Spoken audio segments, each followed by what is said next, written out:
నమస్తే, welcome to Riya news. ఆంధ్రప్రదేశ్లో liquor scam బయటపడ్డ దగ్గర నుంచి కూడా రోజుకొక సరికొత్త విషయాన్ని సిట్ అధికారులు ఛేదిస్తూ వస్తున్నారు. తాజాగా ఇప్పుడు మాజీ ఐఏఎస్ అధికారి అయినటువంటి రజత్ భార్గవ్ కూడా దీంట్లో ఇన్వాల్వ్మెంట్ ఉన్నట్టు నిన్న ఆయన విచారణకు వెళ్ళడం, కొన్నిటిని ఆయన ఒప్పుకోవడం, కొన్నిటికి సరైన సమాధానాలు చెప్పకుండా దాటివేయడం, ఇదంతా కూడా మనకు తెలుసు. అయితే ఈ రోజు మళ్ళీ ఇదే కేసులో విజయసాయి రెడ్డి కూడా విచారణకు వెళ్ళబోతున్నారు. వెళ్ళబోయే ముందు ఆయన ఒక ట్వీట్ కూడా పెట్టారు. మరి ఆ ట్వీట్ అర్థం తెలిసిన వాళ్ళకి మరి ఆయన ఈసారి ఎవరి పేర్లు చెప్పబోతున్నారు, మరి ఈసారి ఫైనల్గా జగన్మోహన్ రెడ్డి గారే బయటకు రాబోతున్నారన్న చర్చ నడుస్తోంది. ఇదిలా ఉంటే ఈ మద్యం డబ్బులతోనే మరొక ఈవీ పరిశ్రమకు కూడా రాజకేశ్వరరెడ్డి ప్లాన్ చేసినట్టు వార్తలు వస్తున్నాయి. ఓవరాల్గా ఈ మద్యం స్కామ్ చూస్తే అసలు ఎల్లలు దాటుతున్నట్టే కనిపిస్తోంది. అలాగే ఈ జరుగుతున్న పరిణామాల గురించి, రేపు జరగబోయే అంశాల గురించి తెలుసుకుందాం. మనతో పాటు ఉన్నారు senior political analyst Adusumalli Srinivas గారు. నమస్కారం సార్. నమస్కారం అండి. సార్, మద్యం స్కామ్ గురించి మీరు స్టార్టింగ్ నుంచి అబ్జర్వ్ చేసే ఉంటారు. అసలు ఒక్కల పేరు కాదు, ఒక చోట మనీ కాదు, ఒక వ్యక్తి కాదు. సో ఎలా చూడొచ్చు అంటారు? ఇప్పుడు మరి విజయసాయి రెడ్డి మరి ఏం చెప్పబోతారు? నిన్న రజత్ భార్గవ్ గారు చెప్పినటువంటి అది కూడా మీ దృష్టికి వచ్చే ఉంటుంది. అండ్ రాజకేశ్వరరెడ్డి అంశం కూడా ఈరోజు మళ్ళీ ఇంకొక కొత్త పరిశ్రమ, మొన్నటి వరకు స్టీల్ ఫ్యాక్టరీ విదేశాల్లో అన్నారు, మళ్ళీ ఇప్పుడు ఒక కొత్త పరిశ్రమ అంటున్నారు. అసలు ఏ మలుపు తిరగబోతుంది అంటారు ఈ కేసు? ఇప్పుడు మద్యం విషయంలో జగన్మోహన్ రెడ్డి అధికారంలో ఉన్నప్పుడే మనం చెప్పాం, ఇది పెద్ద స్కాము, పెద్ద లూటీ, దోపిడీ, అంటే డే లైట్ రాబరీ అన్నమాట, పట్టపగల దోపిడీ అంటారు దాన్ని. కాబట్టి అది నిర్వివాదాంశం, అంటే అది దోపిడీయా కాదా, స్కామా కాదా అని సందేహం అక్కర్లేదు. ఇది పెద్ద స్కాము, పెద్ద దోపిడీ, డే లైట్ రాబరీ అనేటువంటిది కన్ఫర్మ్. అది ఎలా చేశారు, ఎంత చేశారు, ఎప్పుడు చేశారు, ఎవరెవరు చేశారు అనేటువంటిదే దర్యాప్తు చేస్తున్నారు వాళ్ళు. జరిగిన మాట వాస్తవం, జరిగింది, ఎలా జరిగింది, అది చేయించినోడు ఎవడో, అంతిమ లబ్ధిదారుడు ఎవడో కూడా తెలుసు. దానికి ఎవరెవరు సహకరించారు, ఏం చేశారు అనేటువంటి సచ్చినట్టు మనకున్న చట్టాల ప్రకారం ఆ సాక్ష్యాధారాలు కావాలి, ఆ దర్యాప్తు అవసరం. ఆ క్రమంలో మనం అనుకున్న వాళ్ళు కొంతమంది అనుకున్నాం. మనం జగన్మోహన్ రెడ్డి ఉంటాడు, విజయసాయి రెడ్డి ఉంటాడు, సజ్జల రామకృష్ణారెడ్డి ఉంటే ఇలా కొంతమందిని అనుకుంటాం మనం. కానీ మనకు తెలియకుండా చాలామంది వచ్చారు సీన్లోకి. మిథున్ రెడ్డి, చెవిరెడ్డి భాస్కర్ రెడ్డి, వాళ్ళ కొడుకు, తర్వాత రాజకేశ్వరరెడ్డి అంతా నడిపించాడు, వాసుదేవరెడ్డి, ఇలాంటి వాళ్ళు 300 మంది ఉన్నారు దీంట్లో ఇన్వాల్వ్మెంట్. వీళ్ళు ఏం చేశారంటే ఒక హ్యూజ్ అమౌంట్, అంటే భారీ మొత్తంలో, అంటే మీకు ఎంత భారీ మొత్తం అంటే ఒక షిప్ నిండా సదినా కానీ ఇంకో షిప్ వస్తే బాగుండు అనుకుంటారు, అంత డబ్బు. 4.5 సంవత్సరాల పాటు విపరీతమైన మద్యం అమ్మకాలు లెక్కాపత్రం లేకుండా అమ్మి డైరెక్ట్గా ఉత్పత్తిదారుడికే మొత్తం వెళ్ళిపోయింది. ప్రభుత్వానికి ట్యాక్సీలు లేకపోతే ఎక్సైజ్ డ్యూటీలు ఏమీ లేవు దాన్ని.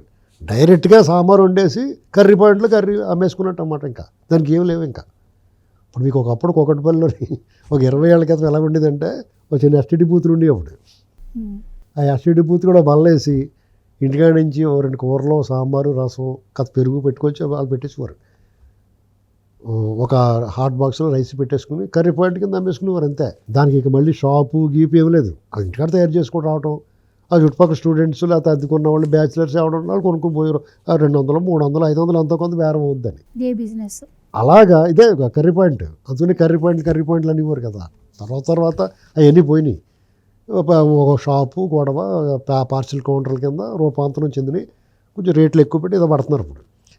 అలాగా వీళ్ళు డైరెక్ట్గా వండటం, సారా మందుని డైరెక్ట్గా అమ్మేసుకోవడం ప్రభుత్వం పేరుతోటి.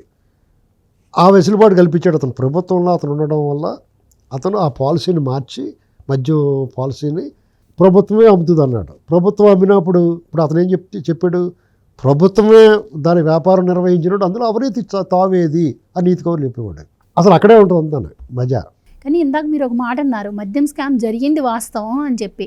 అసలు మద్యం స్కామే జరగలేదు, ఇదంతా కల్పిత కథ, కావాలని చెప్పి కూటమి ప్రభుత్వం కక్షగడ్డి చేస్తుంది అని చెప్పి వైసీపీ వాళ్ళు ఆరోపిస్తూ ఉన్నారు. కానీ ఇప్పటివరకు అరెస్ట్ అయిన వాళ్ళు ఎవరు కూడా సరైన ఆధారాలు సిట్కి దొరకట్లేదు, వాళ్ళ నుంచి ఎలాంటి సమాచారం సేకరించలేకపోతున్నారు అని చెప్పి ప్రజల్లో కూడా ఒక చర్చ నడుస్తోంది. సో ఇది ఇలానే నడుస్తూ పోతే మద్యం స్కామ్ జరగలేదని చెప్పకపోతే జరిగిందని ఒప్పుకోడు కదా. అంటే ప్రజలు కూడా ఇది లాగ్ అయ్యే కొద్దిగా మర్చిపోయే అవకాశం ఉంటుంది. ప్రజలకే కన్ఫర్మేషన్ ఉంది. ఇక్కడ ఏంటంటే లేట్ అవడంలో అసహనం ఉంది ప్రజలకి. ఇది జరగలేదన్న అనుమానం ఏం లేదు వాళ్ళకి.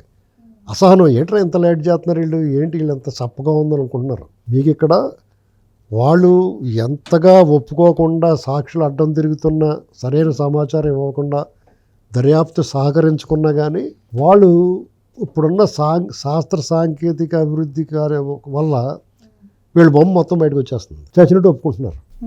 ఇప్పుడు రజత భార్గవ్ కూడా ముందు నాకేం తెలియదు అన్నట్టు కూర్చున్నాడు. సార్ కాఫీ తాగుతారంటే తాగుతానన్నాడు. ఇలాగ మరి కదా మాట్లాడతారు ముందు. తర్వాత ఒక్కో ప్రశ్న వేసిన తర్వాత చచ్చినట్టు ఇది నాకేం సంబంధం లేదు, అంత ప్రభుత్వం ఆయన పాలసీ తీసుకున్నారు, మేము చేయాల్సి వచ్చింది అన్నాడు. అంటే సగం ఒప్పుకున్నాడు. డెఫినెట్గా ఎవరికాడు నాకు సంబంధం లేదంటాడు. వాళ్ళు చెప్పారంటే చేసేవాడిని అంటారు. అది చాలు. అంతిమ లబ్ధిదారుడు రావయ్య అని కాకెత్తానికి ఇలాంటివన్నీ పోగేస్తున్నారు అన్నమాట. మరి ఈరోజు విజయసాయి రెడ్డి గారి విచారణ కూడా ప్రత్యేక విజయసాయి రెడ్డి ఆల్రెడీ ముందెళ్ళి చెప్పాడు, నాకేం సంబంధం లేదు, మా ఇంట్లో కూడా మాట్లాడుకున్నారు, వీళ్ళంతా ముఠా అంతానే, నాకేం పెట్టలేదు అందులో వాటా అని చెప్పాడు. కోపం వచ్చింది. తన ప్రమేయాలు దోలు తిరిగింది బాగా.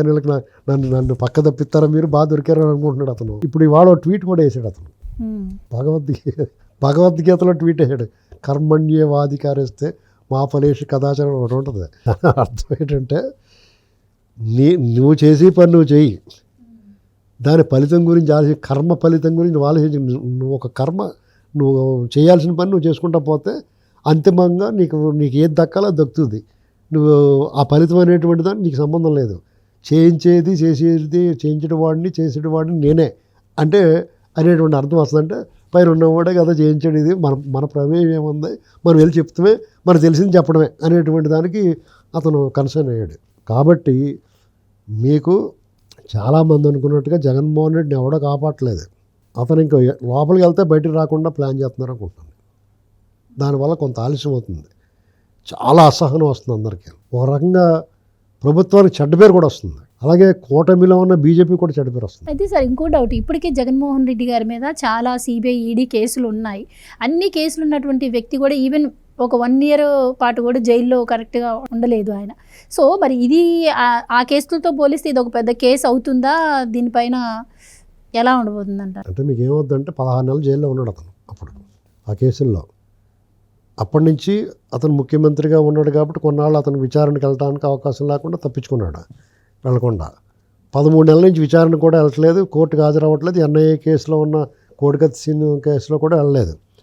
కాబట్టి జనాలకి ఒక అనుమానం, అపోహ, ఒక నమ్మకం ఏంటంటే ఇతన్ని కేంద్రంలో ఉన్న మోడీ గారు కాపాడుతున్నాడని అనుకుంటున్నారు అందరూ. అది నిజమే అనిపిస్తుంది మనకి. ఎందుకంటే ఇప్పుడు మరి వెళ్ళలేదు కదా, 13 నెలలు అయింది అతను ఎమ్మెల్యే, ఎందుకు వెళ్ళలేదు కోర్టుకి? ఈ ప్రభుత్వం కూడా ఇతనికి బెయిల్ రద్దు చేయమని ఎందుకు అడగలేదు? అడగాలి కదా.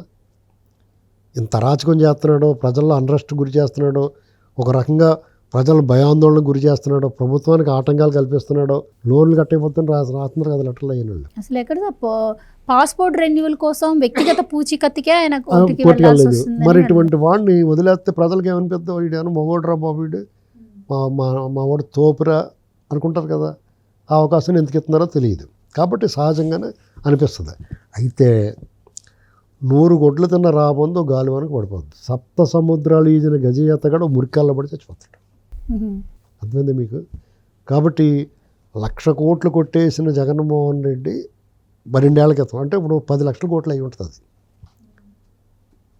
వాళ్ళ తాలూకు మనుషులందరూ కూడా ఇప్పుడు ఈ డబ్బుని హ్యూజ్ అమౌంట్ ఏం చేయాలో తెలియక ఎవడకాడు చిన్న చిన్న వ్యాపారాల్లో సినిమాలు బంగారపు ముద్దల కింద మార్చి వాళ్ళు కొంతమందికి అప్పచెప్తారు వర్క్ డివిజన్. ఈ అమౌంట్ని మీరు భద్రపరచడానికి మార్గంలో కొంతమంది బంగారాన్ని ముద్దల కింద పోగొట్టారు, కొంత ఏమో నేల మాళిగల్లోనూ అండర్ గ్రౌండ్లోనూ దాశారు అపార్ట్మెంట్ల నిండా, కొంతమంది ఏమో వ్యాపారాలు పెట్టారు, కొంతమంది సినిమాలు తీశారు, కొంతమంది విదేశాల్లో ఐరన్ స్టీల్ ఫ్యాక్టరీలు పెట్టడానికి, అలాగా మ్యాక్సిమం వాళ్ళ గ్యాంగ్ అందరూ దాన్ని ఆ డబ్బుని భద్రపరిచే కార్యక్రమంలో ఉన్నారు. చాలా వరకు భద్రపరిచారు. కాబట్టి ఇప్పుడు ఇందులో దొరికాడు అనుకోండి, 30 కోట్లు సీజ్ చేశారు ఆల్రెడీ. ఇంకా అంతకన్నా సాక్ష్యం ఏంటి? అంటే అతను అందులోంచి తప్పించుకున్నా ఇందులోంచి తప్పించుకోలేడు ఈ కేసులోంచి. ఒక్కసారి అతను అలా లోపలికి వెళ్ళాడు అనుకోండి, ఆ బెయిల్ రద్దయిపోద్ది. దానికి కూడా విచారణకి ఆ జైలు నుంచి హాజరవుతూ ఉంటాడు. ఇది ఇలాగ ఉండగానే సర్వే రాళ్ళ మీద ఫోటోలు వేసుకున్న కేసు కూడా పెడతారంటే అది లీస్ట్ కేసు. ఈ మధ్యలో అనేక అరాచకాలు ఉన్నా చేశారు, అవినీతి చేశారు కదా, ఇసుక పాలసీ, ఆ పాలసీ, ఈ పాలసీ, రంగులేసింది, తీసింది, ఇవన్నీ వచ్చేస్తాయి. అది ఎప్పుడా అని ఎదురు చూస్తున్నారు ప్రజలు. అర్థమైందా మీకు? ఇదన్నీ లైన్లోనే ఉన్నాయి. అది ఊరిస్తున్నారు.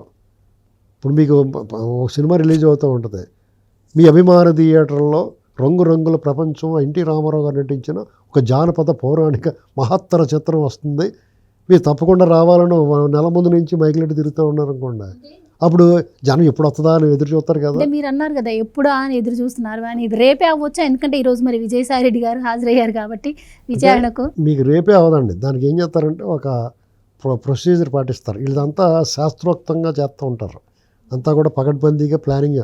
ఒకసారి శాస్త్రోక్తంగా చేస్తే శోభనం కోతిపిల్ల పుట్టిందంటారు, అలాంటివి జరుగుతూ ఉంటాయి వీళ్ళ విషయంలోనే. అది జరగకుండా చూసుకోమని మన విజ్ఞప్తి. Thank you so much. Please subscribe to Leo news for more videos.